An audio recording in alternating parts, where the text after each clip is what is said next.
Viral pemuda belajar jalan pakai kaki palsu, netizen nyesel mengeluh. Belum lama ini viral video seorang pria yang menunjukkan aksi berjalan dengan kaki palsu.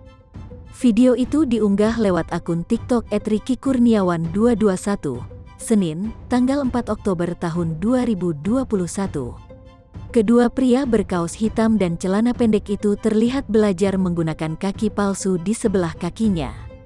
Sebagian anggota keluarga mengawasi setiap langkah cowok itu. Sedangkan yang lain ada yang merekam proses berjalannya sang cowok.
Jangan lupa subscribe, share, komen, dan like ya.